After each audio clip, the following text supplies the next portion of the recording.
Welcome to Issues with Cartoons, the show that analyzes cartoons and the comic books that inspire them. My name is Carl. And I am Kyle. And today we'll be talking about Earth's Mightiest Heroes 16, Widow's Sting. Written by Kevin Burke and Chris Wyatt, and directed by Vinton Heck. Chris Wyatt and Kevin Burke were the guys who wrote the Hulk vs. the World episode where we meet Hawkeye and Black Widow in this show. So appropriate that they have returned to continue the narrative about the saga of Black Widow. This episode's got a lot going on, Carl. There's a lot of Black Widow here. There's a lot of our recurring villains are back. Yep. Like Grim Reaper comes back. MODOK comes back. A lot of threads we haven't touched on in a while. I mean, last episode we had our whole like Hank and Jan love fest detour. Yep. And now we're back in I want to say we're back in like the A plot of this whole show. Yeah, back to kind of the breakout stuff. I mean, Baron Strucker, who we were introduced to in episode 1, hasn't had a whole lot of play in this show. Shut up a little bit. Some cameos. Yeah, but now like he's featured pretty heavily. We get Madam Hydra returning. We have actually, again from that Hulk vs. the World, a very small appearance from Bobby Morse. She features much more heavily in this episode. She was the pilot that the Hulk saves in that episode, and now she's coming back to the forefront in a much more fleshed out role. But before we get to her, as you say, we meet MODOK and Grim Reaper with AIM and Hydra trying to work out a deal for the Cosmic Cube. Yeah, and I want to say that this is our shortest opening sequence. Oh, it very well could be. We had some elaborate ones, but it's literally just Grim Reaper with Hydra and MODOK are making a deal. You know, MODOK's messing with the Cosmic Cube, which we've seen before. And Hawkeye shows up, and he's like, "Where is Black Widow?" And we immediately cut the credits. It's extremely short. Yeah. And it's like, you know, it's like our opening sequence of James Bond, but this one's like extremely short. Yeah, that's a great... Actually, if anyone out there knows the timestamps for these intros and can verify that this is in fact the shortest one, it definitely felt very quick. It is. It's real quick. I want to say it's not longer than 30 seconds. Probably not. I like the fight with Hawkeye versus Hydra and AIM.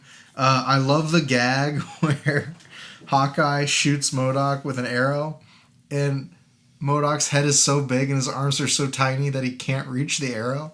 That's pretty good. I thought that was a good gag. But yeah, ultimately, Hydra and AIM both get away, and Hawkeye is no closer to figure out where Black Widow is. And then Fury calls Hawkeye up from the helicarrier and basically rips into him and tells him, like, stay out of S.H.I.E.L.D. business. Like, this is a S.H.I.E.L.D. investigation. Like, you're messing up our plans right now, like our job. And Iron Man takes Fury's side against Hawkeye. Yeah, there's definitely a split there. It's like Hawkeye wants to go after Black Widow, and Fury in general is like very hard on the Avengers this episode. Yes. And it's different. I feel like Fury would just like be on their side on 616, but like he's really like throwing the hammer down here. He's kind of has his own motivations and his own ulterior motives. This did kind of feel more like Ultimate Fury. And Hawkeye is an agent of S.H.I.E.L.D., and, you know, Fury's real quick to remind him of that. Yeah. Well, and no longer... Is he still with S.H.I.E.L.D.? I think he may have severed ties with S.H.I.E.L.D. Yeah, he severed ties. But he was like a subordinate for a long time. Yeah, that's where he came You're from. right. Fury does try to put him in his place. Much like Ultimate. Yeah, and Iron Man tries to kind of put Hawkeye in his place. And one thing that I didn't mention, going all the way back to maybe even Living Legend, but certainly in Gamma World... Iron Man's ineptness as a leader, I want us to keep an eye on, because there are multiple times when someone else will give an order or have a plan, and Iron Man will just be like, oh yeah, let's do that. Or he'll give an order and people won't listen. Or I mentioned Gamma World because he tries to make Black Panther go into the Gamma Dome first. Yeah. And then Cap has that great line where he's like, well, leaders lead, and telling Iron Man to go first. I just want us to keep an eye on that, because in this episode we see another example where Iron Man tells Hawkeye, stay out of Hydra business, quit looking for Black Widow, leave S.H.I.E.L.D. to it. And he leaves, and Black Panther and Captain America, both of whom have very direct grudges against Hydra, basically come up to Hawkeye and say, like, hey, like, we'll help you. Forget what Tony... Kind of sidestepping Tony, which echoes his role in the MCU. You know, it's like, Tony is very flawed. He thinks his intelligence gives him permission to lead, and it's a different skill. He presents himself as an authority figure in this scene. And Hawkeye has that... Fury. He's like backing up Fury. He's like, hey... better listen to protocol, buddy. Yeah. You're about to get stomped. And Hawkeye has that great line where he says, Did he teach you that in business school? This is the Hawkeye episode, and it's a good one. It is, and it's I feel like that episode where it was Gamma World. It was Gamma World where Hawkeye met Hulk was kind of Hawkeye centric. This is the most Hawkeye centric. 1000%. Yeah, it's called Widow's Sting. This is a Hawkeye episode. It really is. And we end up, after Black Panther and Cap say they're going to help, we are reintroduced to Bobby Morse, now dressed as Mockingbird, and we see Mockingbird for the first time. Yeah, we get the full introduction of that character. Voiced by Elizabeth Daily, who was Buttercup in Powerpuff Girls and was that's fun. Tommy Pickles in Rugrats. Awesome. Isn't that cool? Yeah, no, She's I love that. Freaking Mockingbird. Mockingbird, cool. So... Mockingbird has a very complicated publication history. She was first a Kazar supporting character in Astonishing Tales. Right? A biologist. And then she ends up being revealed as a S.H.I.E.L.D. agent, Agent 19. Then she becomes the Huntress. And then, finally, in Marvel Team Up 95 in 1980, a full 9 years after her debut, she is retooled as Mockingbird. It's like she was the supporting character that writers seemed to just keep wanting to try to find ways to use her, or they found a way for her to fit.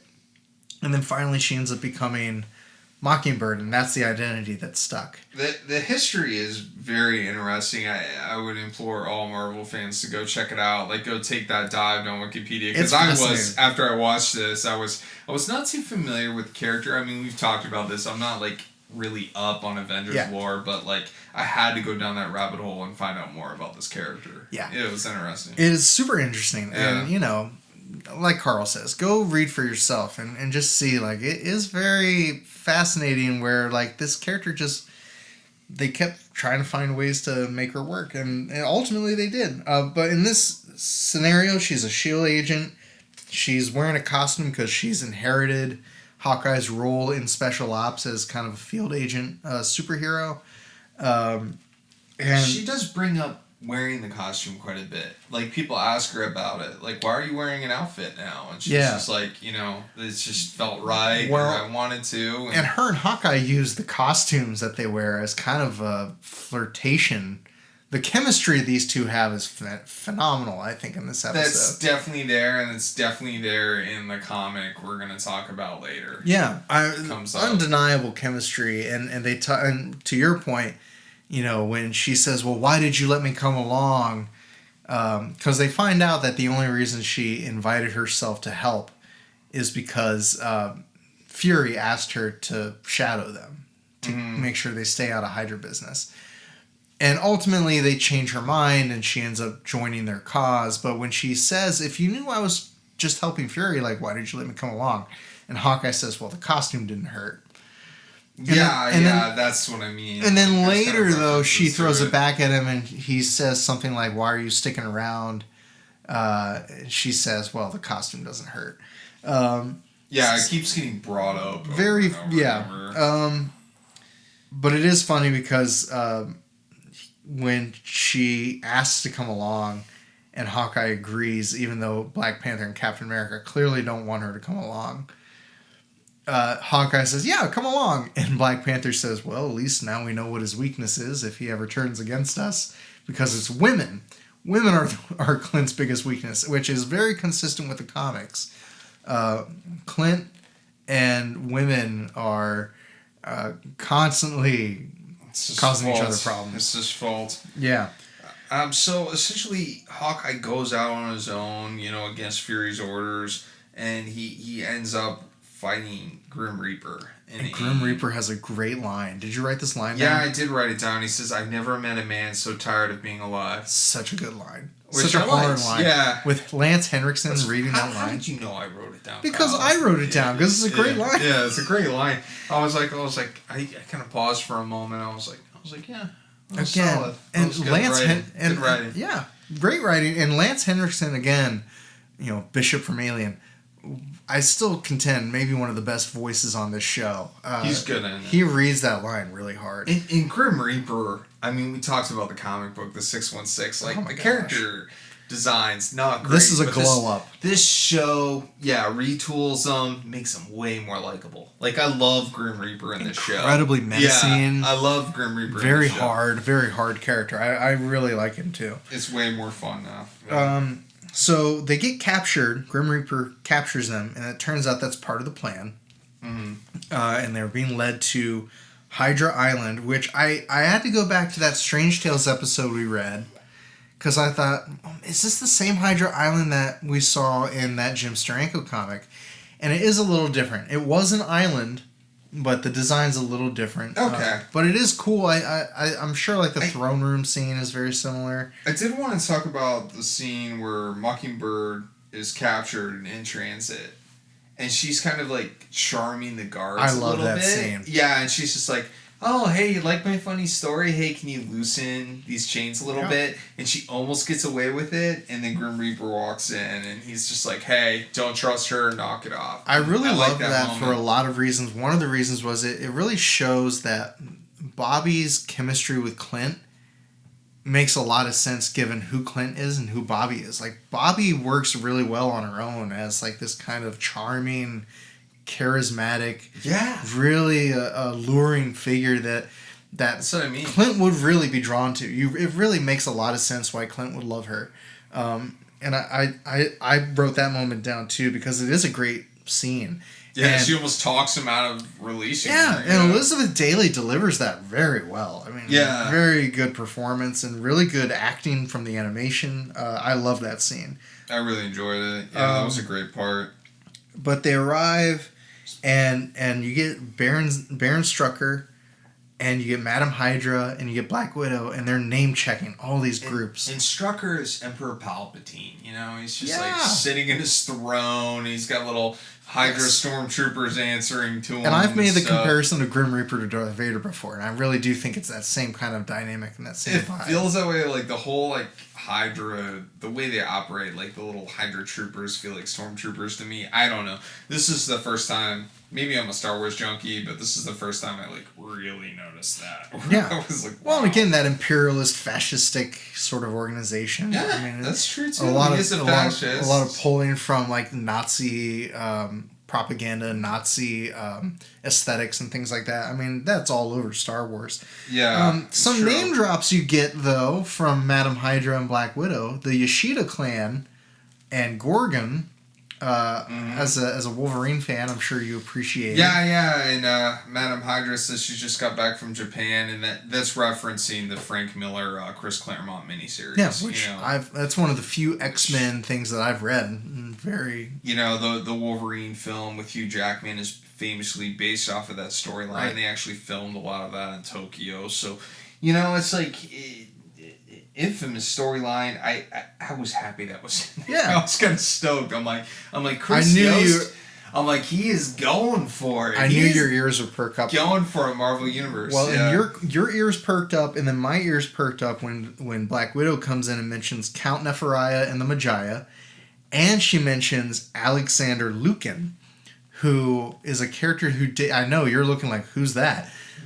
The Winter Soldier arc of Captain America debuts Alexander Lukin and features Alexander Lukin very heavily in that storyline. So getting a name check of Alexander Lukin is very exciting. I knew that, I'm going to be honest, I knew that was a reference to something, and like as soon as it passed, I'm like, Kyle film you. Kyle, no. I sat back in my couch a little bit. I was just yeah. I'm not gonna worry about it. I was taking notes. Kyle will tell me. I was Kyle will tell me. I'm I'm on this Japanese Wolverine stuff. Yeah, I got that. Yeah. And I'm this other stuff. I'm I don't understand. Kyle film. Yeah. And Alexander Lukin in the same episode that the Cosmic Cube features very heavily in is just worth noting.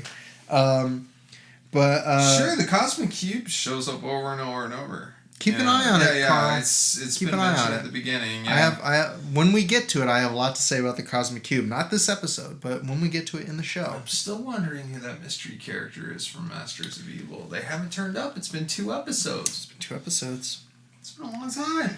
So anyway, Madam Hydra is actually the one who stops Baron Strucker from actually wiping out Hawkeye and Mockingbird right there and then. Because they bring in Hawkeye and Mockingbird, and Strucker's about to go after them, and Black Widow's kind of watching him, and you kind of think maybe she's going to make a move, but ultimately Madam Hydra's the one who makes the move. Which was the right choice, because it's there's so much tension when Black Widow's on screen. Yeah. You know there's a betrayal happening. Yeah, something's coming.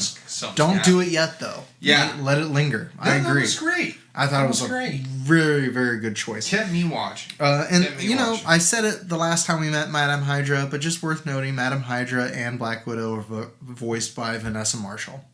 Same voice actress. Interesting. Isn't that interesting? But does a great job differentiating the 2 voices, I thought.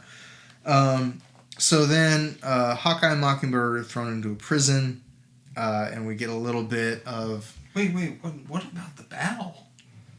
The battle? Yeah, wasn't there... Before they get captured. Oh, with Grim Reaper when he says... Is that what you're talking about? Did I totally block out a whole scene? I might have. Yeah. In my notes, I have that they're brought before Baron Strucker after they've been captured and led to Hydra Island.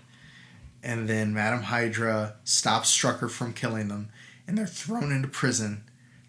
And then, after they're in prison, Hawkeye breaks them out. Yeah, Hawkeye's responsible for breaking them out. Yeah, because he grew up in the circus. Separate. Yeah. Okay. After he tells Black Widow off. Okay, yeah, we're on the same page, yeah. So the Avengers are searching for Hawkeye. Yeah, because Hydra Island has jammed all outgoing signals, so the tracking device on Grim Reaper is jammed up. Hawkeye's ID card is jammed up. They have no way of finding Hydra Island.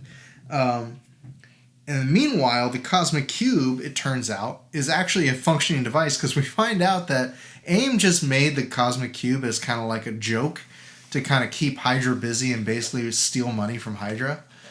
But while they were tinkering with it, they found out that it actually works. And so that's kind of causing a little complication in their kind of scam that they're running on Hydra. But yeah, we cut back and Hawkeye and Mockingbird are getting their weapons back from the armory. Mm-hmm. A lot more good chemistry between the 2 of them as they're flirting. This is when they start talking about Hawkeye's costume. And then they storm the throne room, and you get this great action scene that kind of lasts for most of the rest of the episode.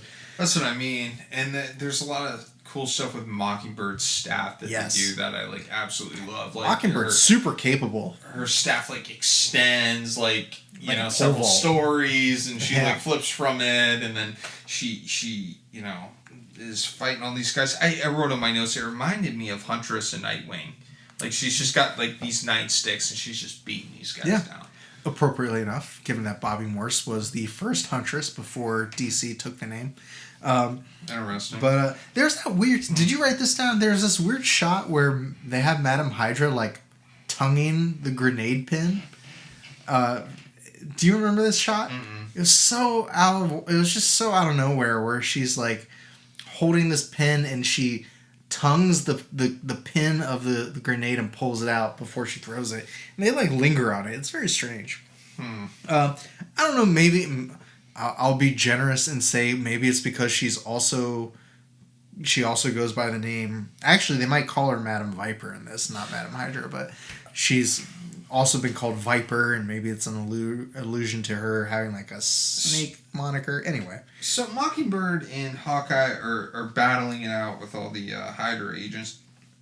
and the Avengers arrive. Yep. You know, there's some trick arrows from Hawkeye. Yes. For a little bit, which are its signature. You know, some are electricity, some are traps. You know, you see a lot of that with the Hawkeye character. You know, he's got these various. It's almost like Batman. You know, like some are explosive, some are. It's Green Arrow. It's the Batman's utility belt. I didn't mention. Madam Hydra pulls out her communicator. It says like Ferris at one point. Oh no, Strucker says code name. I'm glad you caught this too. Yeah. He says command code Fenris. Yes. Did you know what this reference was? I was gonna look it up, but I didn't quite get there. Okay, Fenris is the name. It's like the supervillain name of his twin children. Andrea and Andreas are the Fenris twins. That's right. The Fenris twins. And they show up in a lot of X-Men stuff, I think. Yeah, they are mutants and they have kind of composite powers. Like they interact. They're like the with Wonder to Twins. create energy. Man, wow, you're really jogging my memory. I totally forgot about those characters. But you knew to write it down, which I appreciate. Yeah. They're heavily featured in Uncanny X-Men 200. When Yep. they put Magneto on trial. From my research, that's what I found. Yeah, they're like heavily featured in that issue. Yeah. And worth noting too, it's just been a while, everybody. Don't give me a hard time. Well, but I want to let's stick on this just for one more second because I'm just now making this connection that Strucker debuts in the MCU experimenting on twins. And in the MCU, it's not the Strucker twins, it's the Maximoffs. Yeah. So just they still managed to keep that connection, but they transposed the Strucker twins with the Maximoffs, which, not having read X-Men 200 and not really knowing much about Fenris other than that connection. Yeah. Just interesting note to make. I mean, that was a crazy time because it was like Marvel was trying to not make them mutants. So Scarlet Witch and Quicksilver were experiments. They're still weird about all that. We legally couldn't say the word mutant. And we're past that now, though. We have mutant characters in the MCU. Just in time to have no Maximoffs on screen anymore. But for now. I'm glad you brought up Fenris. So Hawkeye chases Madam Hydra. He chases Madam Hydra. And actually there's this shot where he has an arrow trained on Black Widow. This scene is first time watching pivotal. This scene is crazy. I love it the way they shot this. And he's got one arrow left, and it's not a trick arrow. Like it's got a point on it. Like it's gonna do some damage. And he's about to shoot Natasha. He's got a clear line of sight. He can totally get a headshot in Natasha. Yeah, he could just take Natasha. And then he sees right behind her is Mockingbird struggling and on the ropes against Madam Viper, and he chooses. He makes a conscious choice to save Bobby, even though he's got a huge grudge against Natasha. He does the right thing.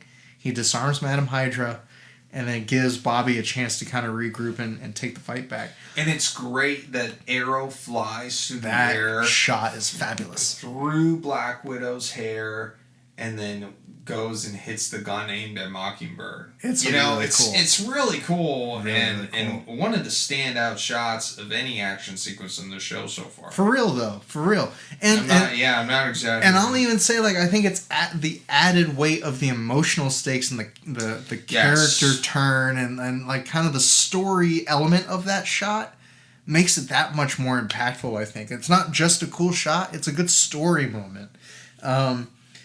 But he does end up having a chance to kind of fight and tango with Black Widow a little bit when he follows her and Strucker into the hallway. And she gives him 2 dead arms and has him on the ropes. And Strucker ends up getting a hold of him with the Satan Claw. Mm-hmm. And that's when her turn happens. And she sees Hawkeye kind of becoming aged and the life force being sucked out of him, and then a little flash in the background happens and you see Black Widow's sting, the title of the episode, ends up being a very pivotal sting where she reveals herself to be maybe not entirely loyal to Baron Strucker, and For a moment, yeah. And she essentially lies to him later. Yeah, she covers herself, gives a little alibi, and blames Black Panther one for of Black Panther's daggers hit you or something, and that's why you passed out. So. And actually, we'll skip to that moment. We can come back maybe to talk about stuff that happened in the interim with Iron Man or with Fury and stuff. We kind of skipped over like the rest of the Avengers being there. but I think they are featured a lot. They are featured a lot. This is a Hawkeye episode, and that's what I was going to say is that we're skipping over it because it's not relevant. The relevant stuff is Hawkeye and Mockingbird and Hawkeye and Black Widow. True. And that relationship. And Black Widow and Strucker is way more important than any of the stuff going on with the Avengers. But the scene where MODOK drops off the money and says, "Oh, the cube was a failure," and leaves the money, and Strucker says, "Oh, he was lying." You know what that did to me? Not only did he call out MODOK's bluff, I kind of wonder if Strucker doesn't know that Widow is lying. Like, he could detect the bullshit on MODOK. Did he detect the bullshit on Black Widow? I'll be honest, I didn't pick up on that thread at all. I was more like wondering what MODOK was doing with the cube, because this is my first time watching this. Like, I didn't have a moment to just dissect, like Black Widow's intentions and stuff, but like you have this foresight of like, you've seen the show before, you're revisiting it, there could be something going on there too, where Strucker is doubting Black Widow. Well, and you don't have a whole lot of context with the Cosmic Cube either, if I'm remembering our conversations right. Films, really? Right. Not really. So we'll keep an eye on it. It's a pretty significant plot device. Always like seeing MODOK. I love MODOK. Always happy to see MODOK. I Marvel Legends MODOK popped up on my feed the other day. You guys, I took a lot of restraint. Christmas is coming, and I'm like, I can't spend that money right now. I can't do it. You can't drop like how was it, like $50 on MODOK. I mean, you know what? It was much more reasonable than that. Really? It was low enough to like I considered it. We got to talk about. They get you with MODOK. We got to talk about the coda to this episode. Okay. When we got a teaser. We get a teaser like we normally do. Mockingbird goes to the barbershop and goes down to the sub-level of the S.H.I.E.L.D. headquarters with Nick Fury. And what do we see, Carl? We see a Skrull. Madam Viper was a Skrull. And if you ever read New Avengers, and we are going to read this issue, I think, next season. If you read the issue with Elektra and the Hand versus the New Avengers, and that last page of them finding Elektra's body, and it's not Elektra, it's a Skrull, and the storyline that kicks off. Keep an eye on it. Yeah, and it's a pretty significant tease. Also, it's cool we get the introduction of the Skrulls last episode and the Kree. Oh, I love that. And we are of one mind. I was just going to bring this up. Yeah, we're tying it in now with our. We're setting up some chess pieces. Yes, yeah, and this show again has great continuity in it. It's plays chess. Yeah, it's good. I love. It's so funny you say that, because that's exactly what I was going to say. We are coming off of a Kree episode, and now we get the Skrulls put in play. And we just know something's coming. So anyway, I thought this was one of the stronger episodes. We've had a good run of good episodes lately. Where did this rank for you? I don't know where I would place this one. It's not one of my favorites. I do really enjoy Mockingbird. I don't know.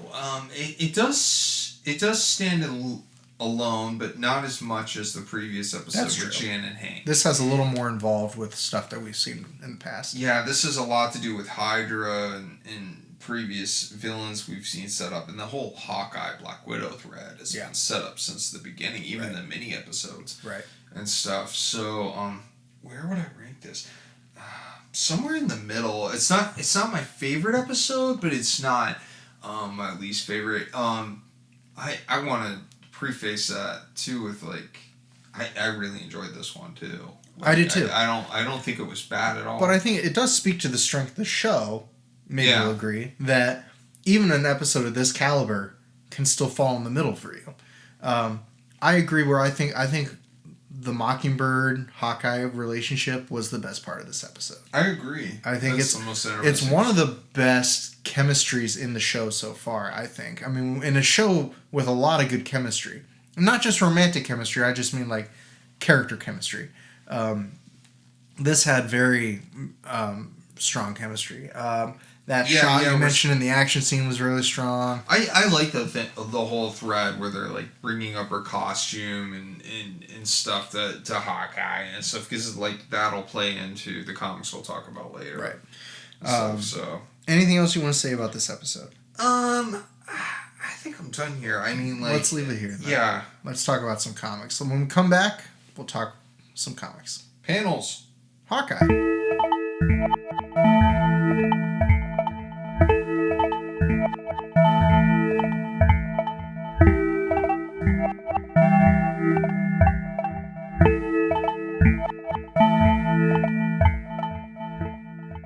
Welcome back to Issues with Cartoons, where we are now going to be addressing a comic that has some relationship to the episode that we covered.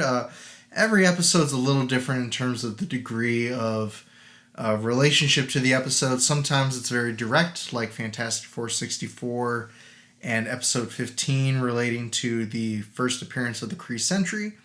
Other times it's a little more loose. This episode we met Mockingbird, and we saw Hawkeye and Mockingbird interact for the first time, and we got to see their chemistry, and we got to see them go on an adventure together.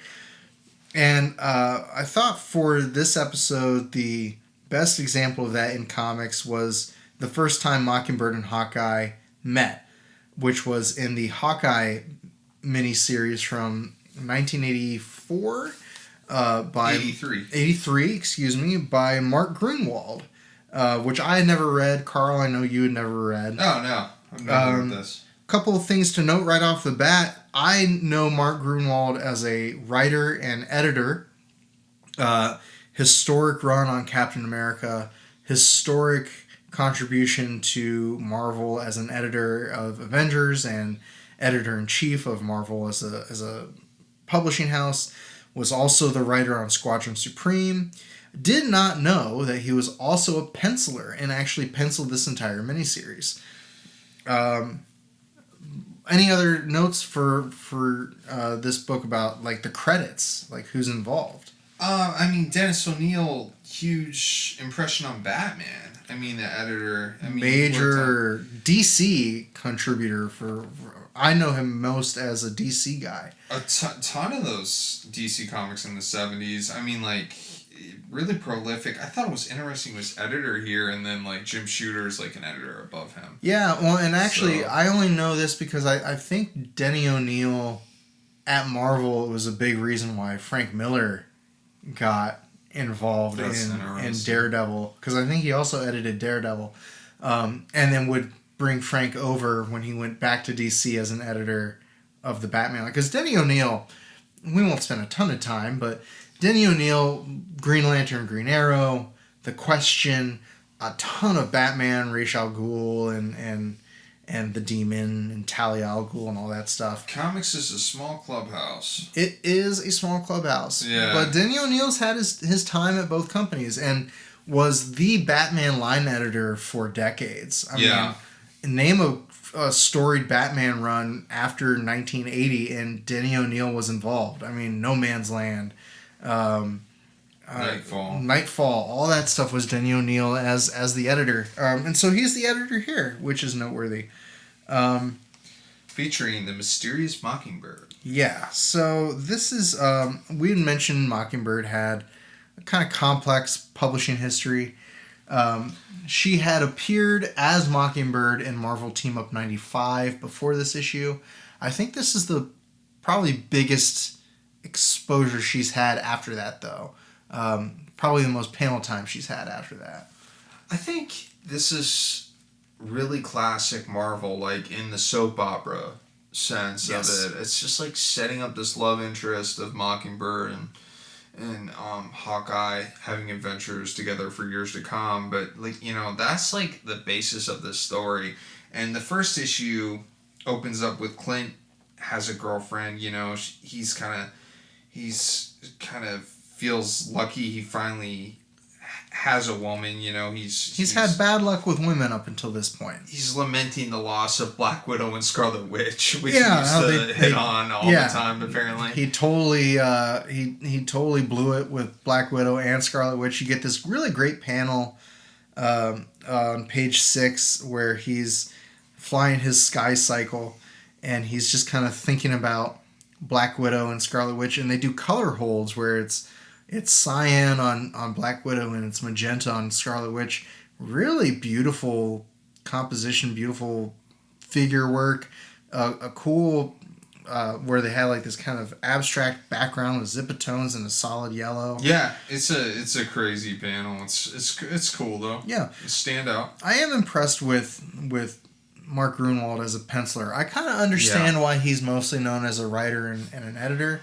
You know, a lot of the art is very house style, but it does a good job. I don't think there were many instances where I'm like, oh yeah, good thing you stuck with writing. I mean, there were definitely some good action, some good compositions. House style is a good way to describe it. He doesn't deviate much from that Marvel formula, which you could take as a good thing or a bad thing. Yeah, I mean, like, it's all subjective. It's up to you, but yeah, it's very much like I would call this like a classic Marvel comic. Classic Marvel, yeah, definitely an 80s Marvel comic for sure. Right. Like this panel on page 8 where he's kind of reminiscing and thinking back on, he's telling his girlfriend his origin story.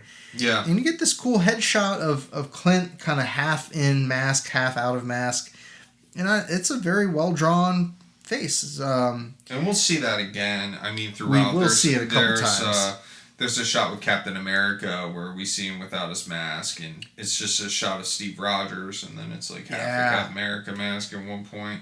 Brett Breeding is the inker, embellisher, is his credit on this. So, you know, have to acknowledge him as well. I'm sure a lot of his contribution helps Mark Gruenwald's rendering, but the storytelling I thought was mostly solid. There were a couple things here and there, but I thought it was interesting that Hawkeye mentioned he was inspired by Captain America, and I was thinking about like how cool that would be to like expand on that more. Like that could be its own story. Well, and actually, I love that you mentioned this. Yeah. Do you remember after Captain America was assassinated, there was a miniseries called Fallen Sun?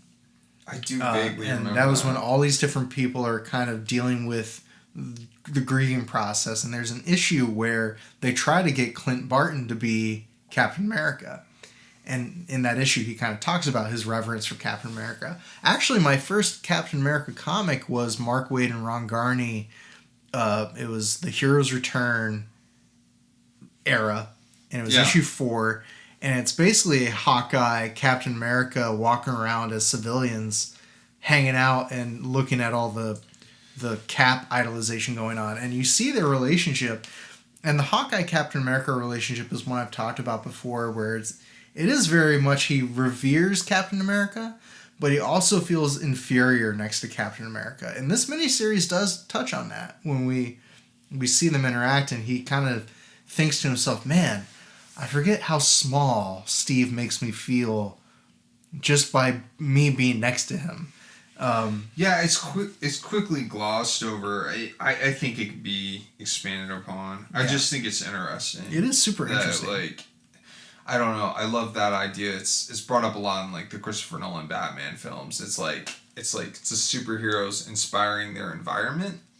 Sure. And it's sort of like Captain America's in the Marvel Universe, and he's inspiring Clint Barton to take up the bow and wear a costume and become a vigilante. Yeah. Which is interesting to me. I remember there was an issue, I think it was a Jeff Johns Avengers issue, but I don't quote me on that, where someone basically says, well, aren't we all kind of Captain America's sidekick? And I do feel like that's kind of an element you're talking about here. It's a great line. It is a great line. It's stuck with me.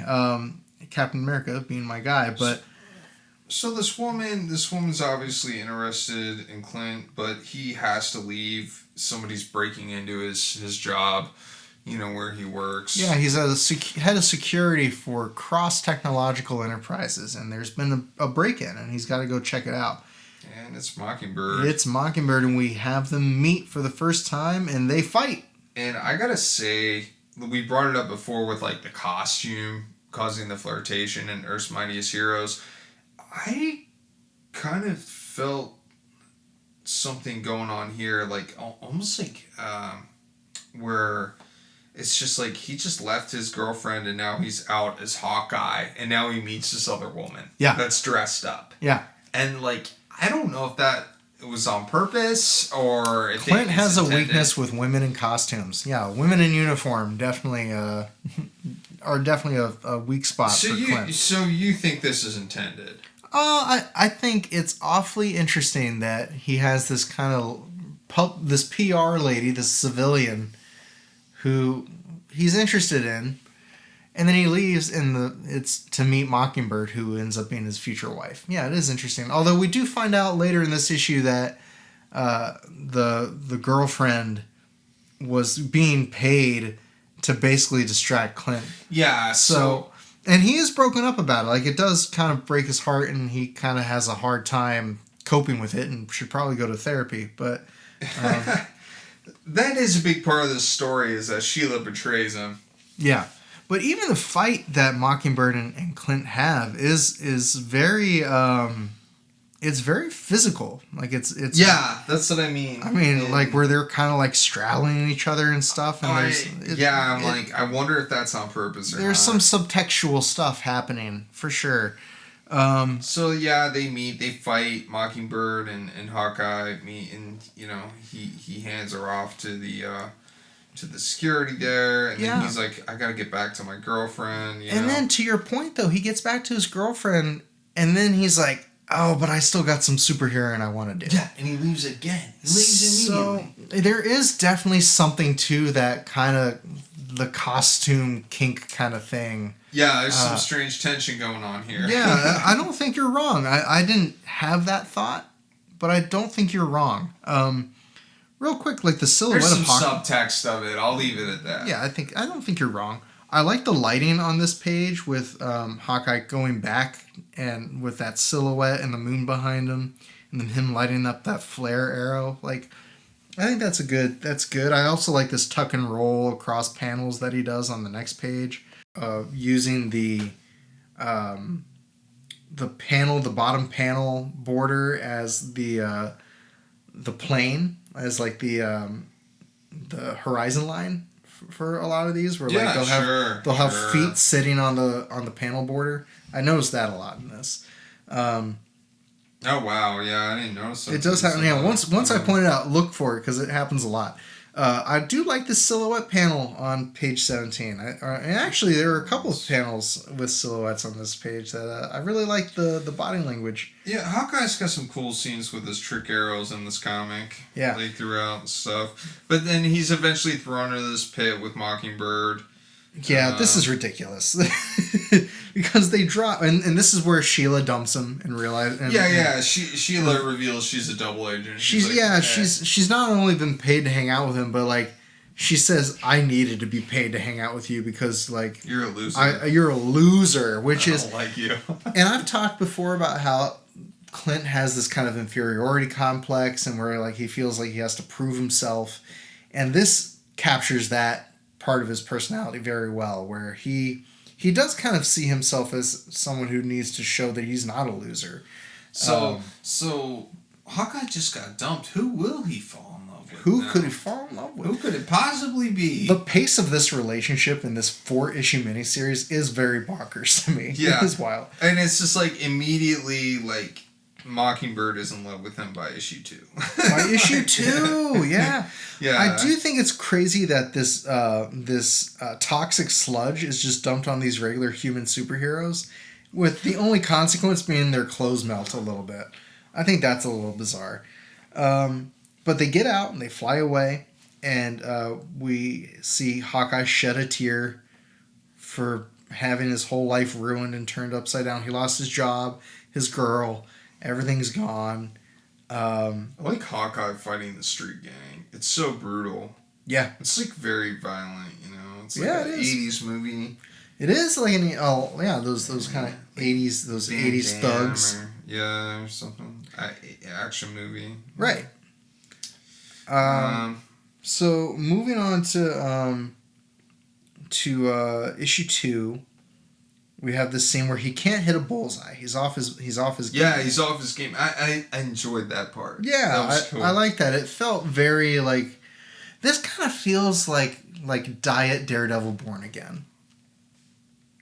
Yeah. Where like this character kind of loses everything and he has to kind of regain his mojo. Loses his apartment, loses his love. Yeah. He's got to rebuild. But it's all just kind of like the PG version of Daredevil Born Again. Yeah, it even down to some of the villains that we see later. Kind of call to mind some like Frank Miller Daredevil, but like kind of in like a very antiseptic version of those things. So obviously a little recap before that, and then like you say, like he's just beating on these street thugs. I like when we revisit Mockingbird's origin. It's very similar to Hawkeye's. I love like that parallel. Clip. Yeah. Down to the composition. Yeah. With that half face panel that you called out. It's cool. And we get a mention of Kazar because that's where like Mockingbird first appeared. Yeah. And stuff, and different iterations of Mockingbird's costume. Yeah, when she's the huntress and everything like being that. Being a S.H.I.E.L.D. Agent 19 and all that stuff. Yeah, S.H.I.E.L.D. Agent 19, maybe this would be a good point to talk about MCU Mockingbird. So, I was reading into it, and it's sort of like the MCU version of Mockingbird I think it's season 2 of Agents of S.H.I.E.L.D. introduces the traditional version of Mockingbird, and then played by Adrian Palicki from Friday Night Lights and all kinds of other stuff. Which is cool, and they almost gave Mockingbird her own spinoff, which I hope they still do. Oh, is that make that happen? Marvel's Most Wanted? Yeah, and I thought that was cool. I'm like, cool. Mockingbird deserves to be a breakout character. I think Mockingbird is an interesting character. Absolutely, she is. Yeah, to the point where like they couldn't. They were trying to make her work. Like, they kept doing different things because they liked her. And I like her. I think she's a great character. Last thing I read, like by 2020, they were supposedly working on a script for another pitch. So like we'll see if Mockingbird. I would love that version of Mockingbird showed up in the films at some point. Well, and that is a great segue into this next wrinkle because she was being used in television. Yeah. So at the time, there was this kind of wall between Marvel television and Marvel movies. Exactly. So what did they do? So there's like, I think, forgive me if I mess up the name, it's like Linda Barton. There's like a Linda Barton group. I think, so it's Linda Cardellini is the actress, and Lauren Barton, I think, is the name of the character. Yeah, so there's a Linda character... Cardellini from like Freaks and Geeks and all kinds of stuff. It's an Age of Ultron that we meet Hawkeye's wife. You know, it's a significant part of the plot. You know, the Avengers need a place to crash out. Where they like build up the reveal that he has a family. Yeah, you don't know anything about Hawkeye till this point. It's kind of a cool moment. So we get that and stuff, and I believe she shows up again in the Hawkeye miniseries with like Kate Bishop. She does, and she also gets a little bit of play in Endgame. In that opening scene in Endgame, when we see where he is during the blip, and he loses his family, and then she blips out. And she's S.H.I.E.L.D. Agent 19 though. She is a S.H.I.E.L.D. agent. They borrow Bobby's S.H.I.E.L.D. handle for Lauren Barton, but then Bobby is her own character in Agents of S.H.I.E.L.D. and never the two shall meet. Exactly. What a blown opportunity!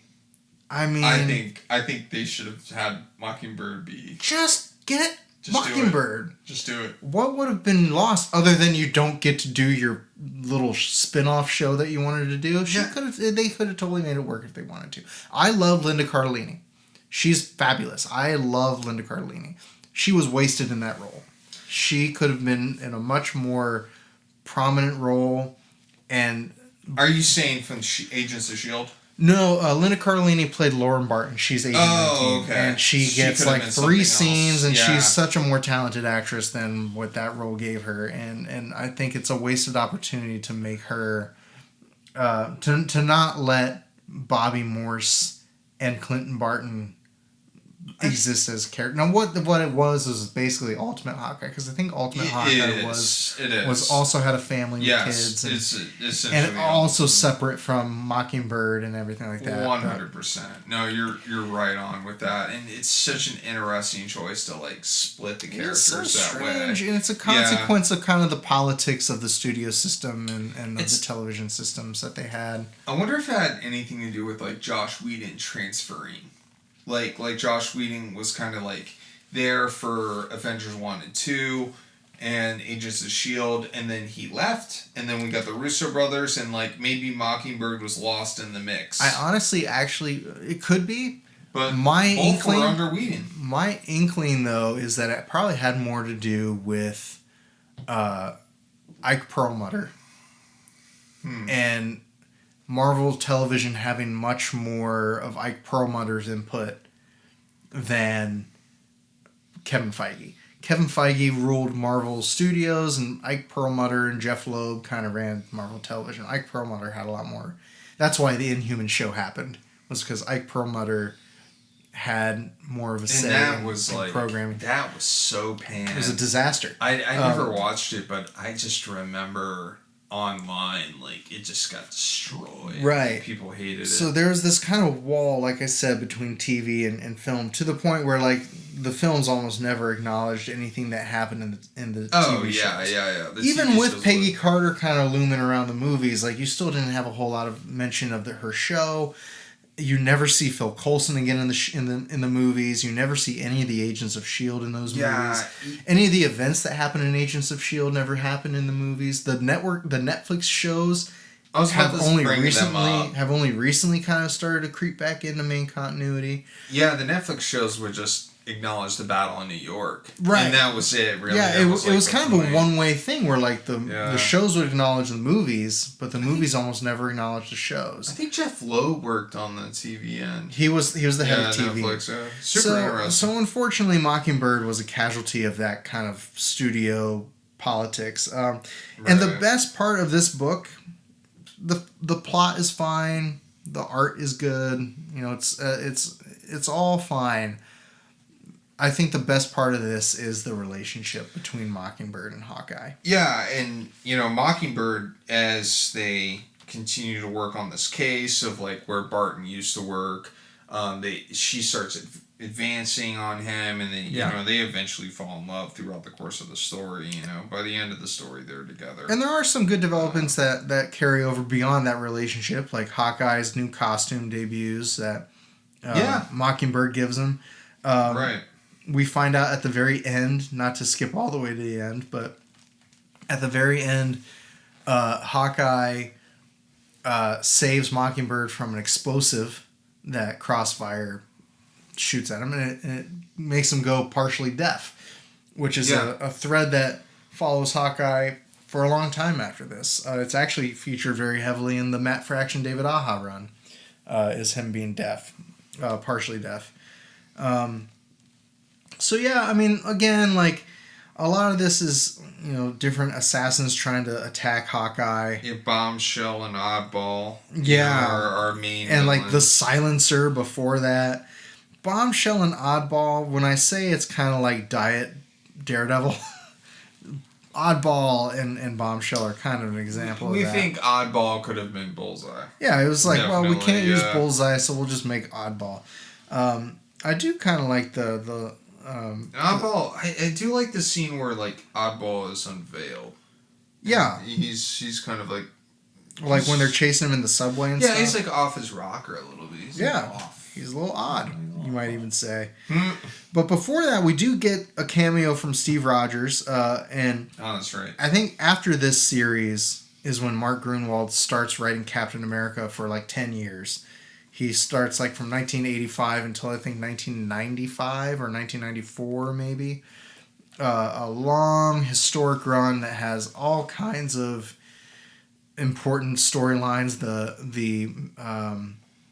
The U.S. agent captain storyline, the death of the Red Skull, all iconic. Flag Smasher, Jack Monroe and Nomad, all kinds of stuff.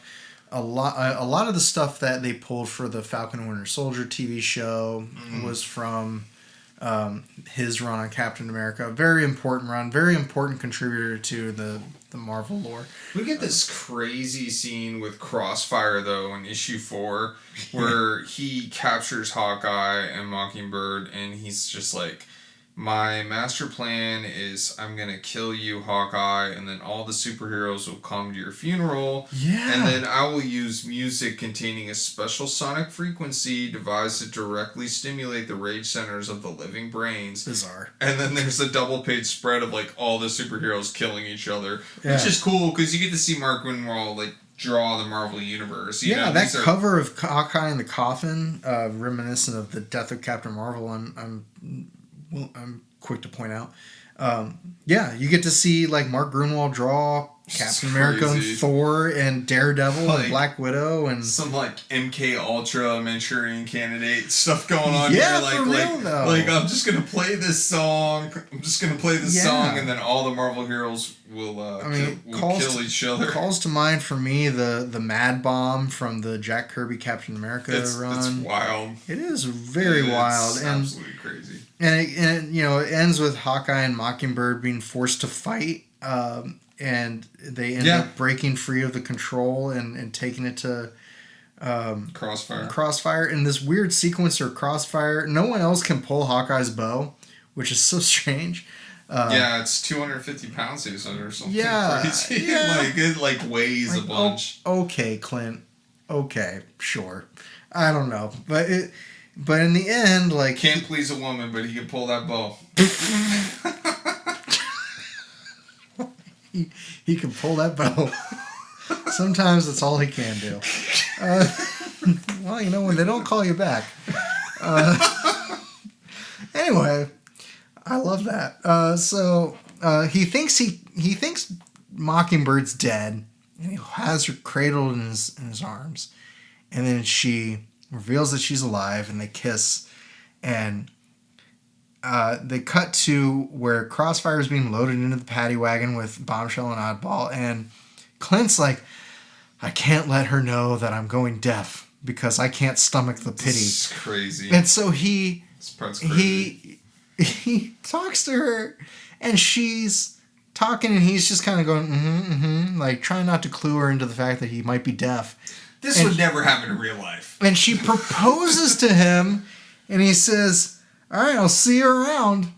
And she walks away, and he walks away, and she's like totally confused. Yeah, she throws her. I cannot exaggerate how much she throws herself at Hawkeye. Explicitly, we need to be together. Yeah. And in the most bizarre jump cut, they just cut to an epilogue, and they just wash that whole scene away, and they're like, oh yeah, like, we figured it out.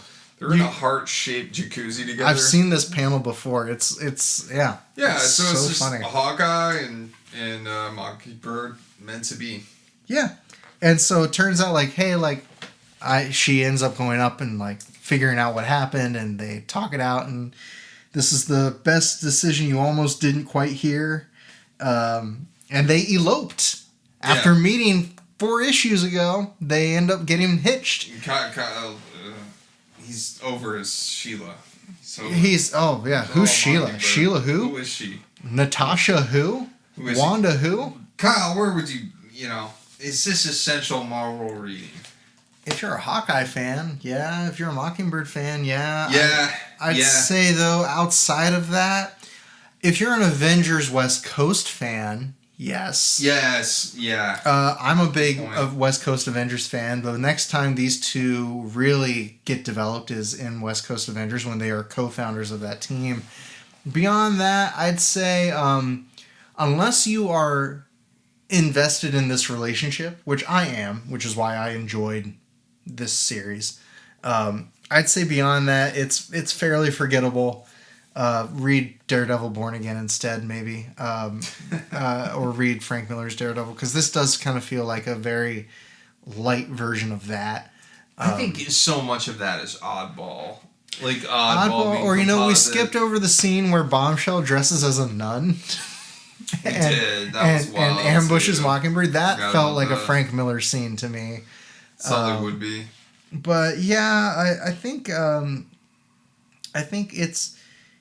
glad I read it. I'm glad I get to read. It makes me want to read more Hawkeye and Mockingbird. Yeah. But I'd say beyond that, this was in a time in Marvel when they were churning out a lot of 4-issue miniseries. There was like a Falcon miniseries, a U.S. Agent miniseries. There was, all kinds of different quick shots like this. 1983, we were really expanding the universe. There wasn't anything holding them back. Well, let's think about let's talk. I know we're running low on time, but real quick, let's just talk about the context of comics in 1983 and where we were headed. Because this was the environment that made 1986 necessary.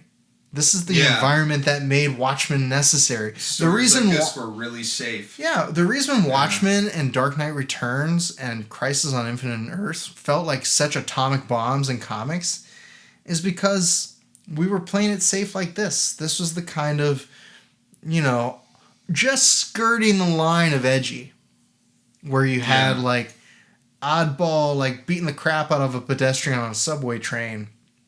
And that's about as dark as you got. A character would go deaf. There were consequences. Like the character went deaf, but I bet you most readers, I didn't know Hawkeye was partially deaf until like I was much older in my reading. I didn't know that at all. I mean, like, this definitely informed me of a lot of things about Hawkeye I was not aware of. Like, the partially deaf, the Mockingbird relationship, it's giving me a lot of backstory. His origin, I had never read before, but it's recapped here. So if you wanted to just, like, get an oversight of Clint Barton's 616 origin, it's here. I will say, this is a very good taste of what traditional classic Hawkeye is like. If all you know is the Matt Fraction Hawkeye or the MCU Hawkeye or the which is the run or the Ultimate Hawkeye, the run you should read first is the Fraction Hawkeye. It's the Fraction Hawkeye, and it's iconic for a reason. But the Hawkeye I'm familiar with, the one from Jim McCann's Hawkeye and Mockingbird run, the one from Kurt Busiek's Thunderbolts run with Mark Bagley, or Kurt Busiek with George Perez and the Avengers, or like John Byrne's West Coast Avengers, or even before that Roger Stern's West Coast Avengers. Like that Hawkeye is present here. And I'll even say if you're a Mark Gruenwald fan, like I didn't know he was a penciler. This is good early Mark Gruenwald. Like there's some maybe bumps. Writing. Yeah, there's some bumps in the writing for sure. He's pulling his weight though. He's doing art and he's a cartoonist. Script. It's crazy. Yeah, it's crazy that it came together as well. So some of the action scenes are really intricate. Yeah, I had no idea that about him being a penciler at one point. But. All right, Carl. Anything else you got to say? I don't have anything else. Kyle, anything you want to plug? Ko-fi.com/kylewindle, or follow me on Instagram at Saturday Morning Cartoonist. Come for the Cornelius Armstrong Adventures and Antics, Thunderduck, and Mad Science Rejects, and stay for the commissions that you can ask me to do. Carl.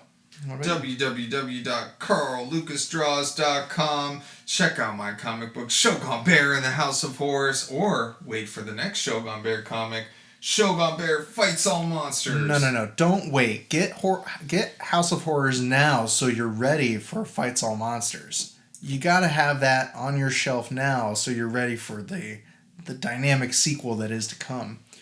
Hey, it's not a great comic, but it's a finished comic. Anything else, Kyle? Yeah, don't listen to Carl. It's great. Contact at IssuesWithCartoons.com. Follow us on Instagram, YouTube. Like, subscribe, share, comment. Do all the things to help this grow. Yeah, we want a discussion. We want to hear from you, the Marvel people. What other Hawkeye books should we read? What other Mark Gruenwald should we read? What Mockingbird stories should I read really to learn more about her costume fetish? Like, what more do I need to check out to learn more about that? Actually, that's true. I think we should tell Carl more about costume fetishes. Email me directly. All right. Tune in next time, everybody. Bye. Sorry, kids. Mockingbird. Yeah.